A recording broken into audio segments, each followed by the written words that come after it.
Starting to pray can be a bit like getting lost in the woods. It's hard to know where to begin and which direction to go at first. And often people give up even before they start trying. And if you're starting to pray or restarting your prayer life, take heart. This video is for you. And make sure that you stick around to the end for our first assignment to help you find your way out of the woods.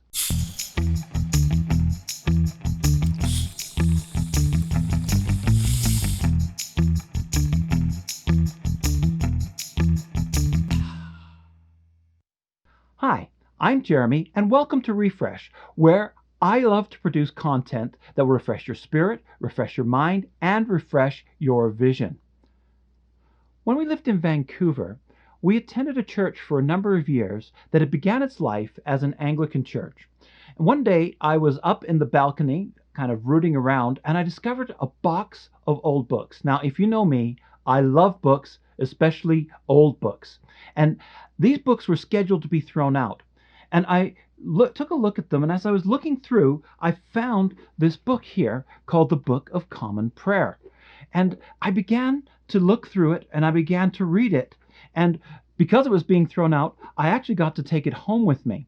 And it's something that I have kept with me and that I've treasured for many years. And it sounds really strange for someone who kind of grew up in a kind of charismatic, free-form praying kind of place. But there was a real comfort in having prayers for many different situations right there in front of me to pray. I even drew the marriage ceremony that I use to this day from this book. And I thought of the many people who had actually used this manuscript as a place to begin a conversation with God over hundreds of years. And one day I realized that all these people had been given a starting point. Now, few of us, if any, really get a starting point when it comes to prayer. Sure, if you went to a Catholic school or you went to Sunday school, or maybe even when I was a kid at public school, we had to recite the Lord's Prayer every day, but no one ever taught us what it actually meant to pray and actually how to pray. Think about it. Did anyone actually teach you to pray? I think that it's very rare that any new Christian is actually taught what prayer is or how to do it. It's kind of expected that we will kind of instinctively know how to pray, or we'll pick it up by osmosis. But there are those of us who've actually taken some time to seek it out, push through, read, search, ask questions, and eventually we kind of stumble our way into understanding more about prayer. And we have worked our way through the mechanics to figure out what it means to pray, how we should pray, when we should pray.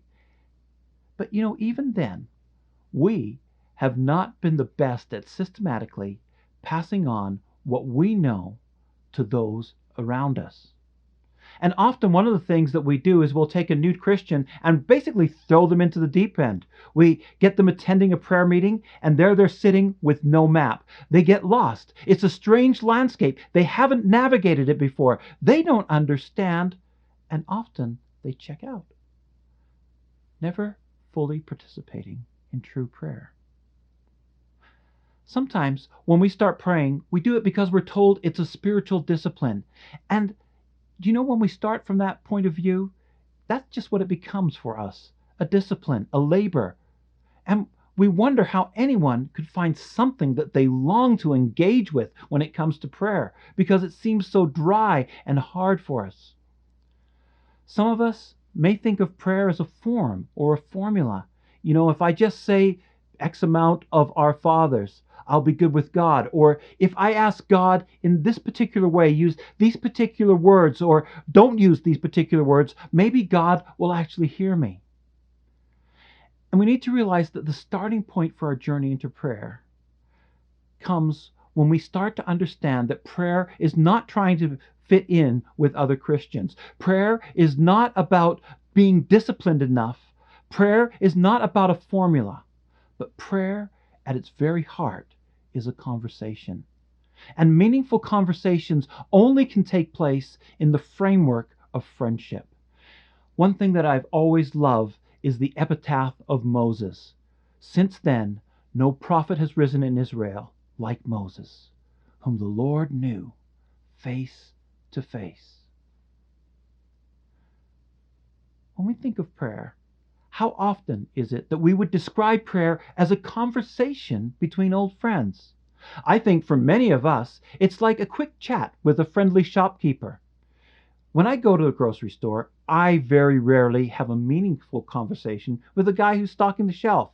Most of the time, if I do talk to him, it's, "Do you have this? Can you show me where to find that? Will you help me take out these bags?" And too often, I find our talks with God can be just like that. However, when I sit down with a friend that I've known for many years, there's a depth in the conversation, even when we're not speaking. Many of us wish for that kind of connection with God. But how often do we feel it? And today, this is where we begin. This is our starting point. It is a decision to start a friendship. It is a decision to get to know God Himself. And today, I want to challenge you to take some first steps to starting that relationship. Now, these may seem small, they may seem insignificant, and some of them may not even make any sense at the moment.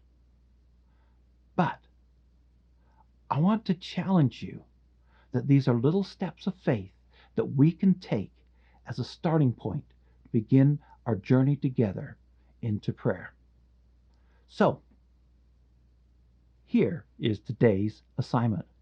Firstly, I want you to make a decision. You need to decide that you are going to go all in building a relationship with God.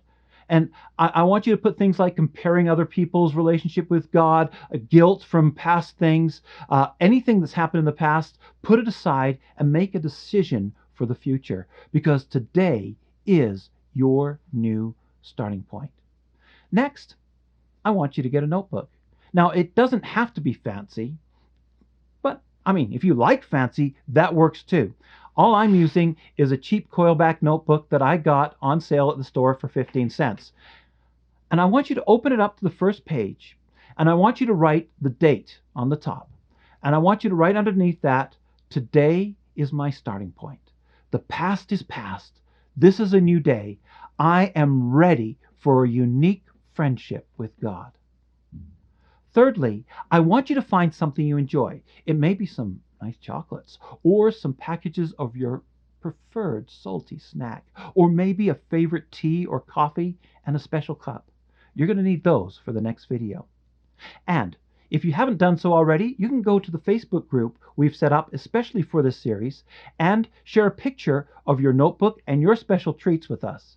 And also, if you haven't already subscribed to this channel, what are you waiting for? Make sure that you subscribe and hit that notification button. That way, you're going to know right away when I produce the next video and it's uploaded.